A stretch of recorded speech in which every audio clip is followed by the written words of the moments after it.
నేను కెమెరా కొన్న తర్వాత ఇది నా ఫస్ట్ వ్లాగ్ మామ. ఫస్ట్ వ్లాగ్ ఇలా జరుగుతుందని నేను అస్సలు ఎక్స్పెక్ట్ చేయలేదు. Hi friends, hello, welcome to my channel. This is me Mouli. ఈరోజు మన వ్లాగ్ వచ్చేసి ఏంటంటే హైదరాబాద్ నుంచి నందల్ అయితే పోతున్నా. బండికి నిన్ననే సర్వీస్ అయితే చేయించిన. మొత్తం 7,500 రూపీస్ అయితే అయింది.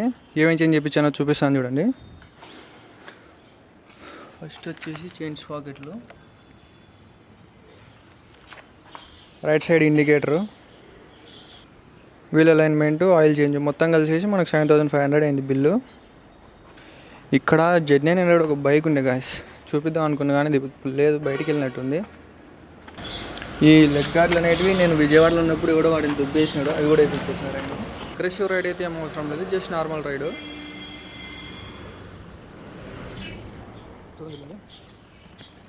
ఇప్పుడు ప్రజెంట్ టైం వచ్చేసి చూపిస్తా.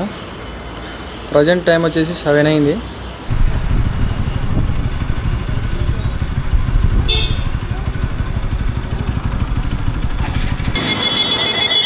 మా లిటరల్గా చెప్తున్నా, ఎంత మంచిగా ఉందంటే బండి అంత మంచిగా ఉంది. 3-4 షోరూమ్స్ దగ్గర అయితే నేను సర్వీస్ చేయించిన. ఏ సర్వీస్ దగ్గర కూడా ఆ వైబ్రేషన్స్ అయితే పోలే.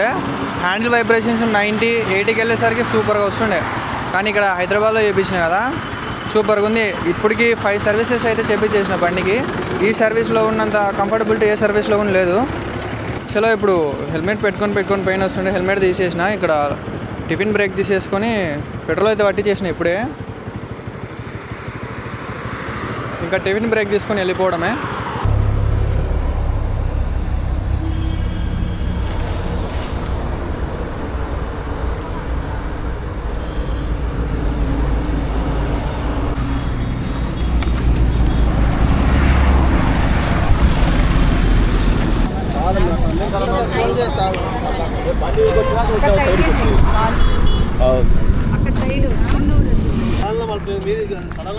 తిప్పుతూనే ఉన్నారు నన్ను.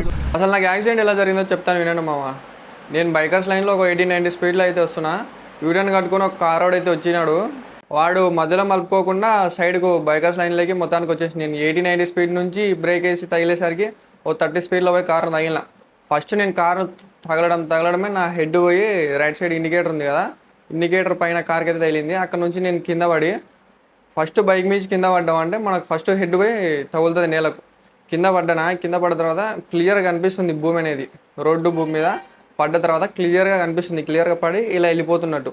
అదే నాకు హెల్మెట్ లేదనుకో, ఈ ప్లేస్లో ఇలా ఉండి మాట్లాడేవాడిని కాదు. ఇప్పుడు నా వెనకాల ఇంకొకటి కూడా పడ్డాడు, వాడికి హెల్మెట్ లేదు. వాడు 50-60 స్పీడ్లో HF Deluxe బండి మీద వస్తున్నాడు. వాడు పడ్డసరికి ఇక్కడ హెడ్కు ఈ సైడ్ మొత్తం అనేది ఏం లేదు. అందుకే బైక్ మీద వెళ్ళేటప్పుడు ఎప్పుడైనా హెల్మెట్ మెయింటైన్ చేయాలి మామ. అక్కడ నుంచి పడ్డ తర్వాత ఒక 30 కిలోమీటర్స్కి అయితే హాస్పిటల్ లేదు, మళ్ళీ రివర్స్ హైదరాబాద్ సైడ్ అయితే వెళ్ళిపోవాలి. ఇంకా నాకు మరీ అంతగా ఏం తగలేదు కాబట్టి నేను కొత్తకోటకు వచ్చి అక్కడ హాస్పిటల్లో చూపించుకున్నా. అక్కడ నుంచి బైక్ షోరూమ్కి వెళ్ళి బైక్ రైట్ సైడ్ పెడలు, రైట్ సైడ్ బ్రేక్ ఉంటుంది కదా, బ్రేక్ లివరు, కూలెంట్ మొత్తం కింద పడిపోయింది అక్కడ పోయిన తర్వాత. ఇప్పుడు ప్రజెంట్ అయితే మంచిగానే ఉంది, ఏం లేదు. నేను ఇక్కడికి వచ్చిన తర్వాత ఇక్కడ అహోబిలం, మహానంది ఇవైతే తిరిగి వ్లాగ్స్ అయితే అప్లోడ్ చేద్దాం అనుకున్నా. బట్ ఏం చేస్తాం, ఇలా జరిగిపోయింది.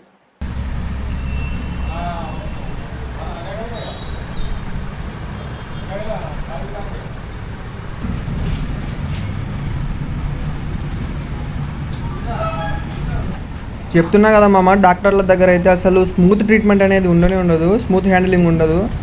రప్ప వేసి రుద్దేస్తున్నాడు మామ మొత్తం.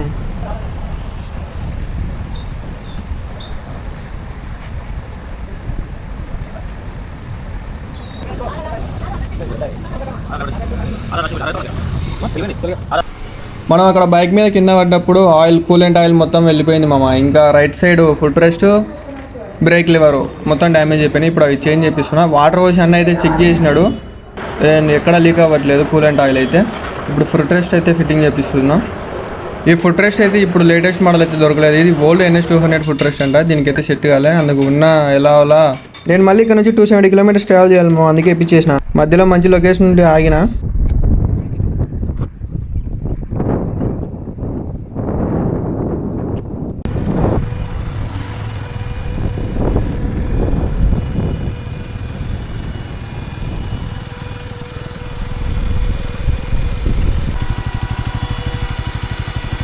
ప్రజెంట్ మెట్రో దగ్గర ఆంజనేయ స్వామి గుడి దగ్గర అయితే ఉన్నా.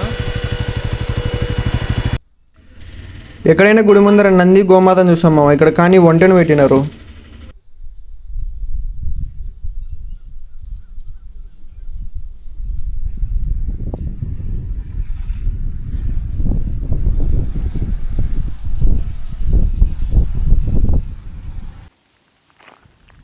అక్కడ ఏదో హైట్గా ఉంది, అవతల ఏమన్నా రిజర్వాయర్ టైప్లో ఉందేమో, వెళ్ళి చూసేసేద్దాం. ఆంజనేయ స్వామి గుడి అదే. అక్కడ ఏదో హైట్గా కనిపిస్తుంది, రిజర్వాయర్ ఏమైనా ఉందేమో అక్కడ చూసేసేద్దాం. పంట పొలాలు ఉన్నాయి, మొత్తం కింద ఏం లేవు, పంట పొలాలన్నీ ఉన్నాయి. ఇదేం పంటనో చూసుకోవచ్చు. ఫైనల్లీ 3:30కి అయితే రీచ్ అయిపోయినాము ఇంటికి. మనకేం ప్రాబ్లం లేవు, అంతా ఓకే.